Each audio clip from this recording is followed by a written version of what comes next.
Sievi hyvinvointitilat. Onnellisen elämän rakentaja. Sievi hyvinvointitilat luo tiloja, jotka tukevat elämän kaikkia vaiheita. Me olemme erikoistuneet yksilöllisten palveluasumisen, lastensuojelun ja varhaiskasvatuksen tilojen rakentamiseen hoiva-alan tarpeisiin. Rakennamme uudet hyvinvointitilat ilman investointeja, avaimet käteen periaatteella, tarjoten onnellisen elämän hoivatilat alusta loppuun yhdellä vuokrasopimuksella. Sievi hyvinvointitilat tarjoaa yksilöllisesti räätälöityjä, ympäristöystävällisiä hoivatiloja selkeällä vuokramallilla, sisältäen kaiken alusta sovittuun valmistumispäivään asti, takuutyönä. Palvelukoti Vantaan Kaskelarinne kuuluu samaan yrityskokonaisuuteen Palvelukoti Vantaan Kerttulin kanssa. Ja kaikkia yrityksillä on yli 20 vuoden pitkä ja menestyksekäs historia hoivapalveluiden tuottajana Vantaalla ja pääkaupunkiseudulla.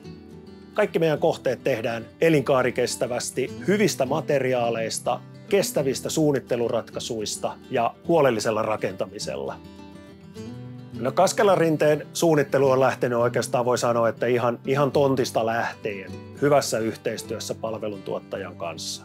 Eli yhdessä ollaan haettu tonttia, arvioitu vaihtoehtoja ja päädytty tähän Kaskelarinteen tonttiin.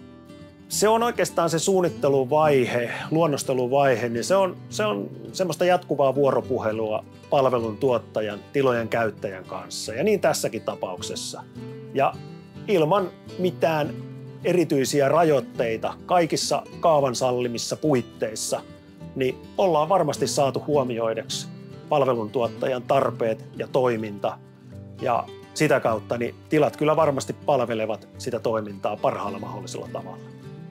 Sievi hyvinvointitilathan toimii onnellisen elämän rakentajana kaikissa hoivahankkeissa, joita me toteutetaan. Ja tässäkin hankkeessa ollaan tarkasti perehdytty palveluntuottajan toimintaan, toimintakonseptiin ja mietitty sitä, että miten me voitaisiin suunnittelun ja rakentamisen, pihasuunnittelun, ylipäätänsä koko tämän hankkeen tiimoilta niin tukea sitä toimintaa, jota palveluntuottaja näissä uusissa tiloissa haluaa tehdä. Ja siihen on oikeastaan avaimena hyvä vuorovaikutus alusta loppuun asti ja mä uskon, että siinä me ollaan onnistuttu ja lopputulos on sen myötä erinomainen ja tukee palveluntuottajan tekemistä.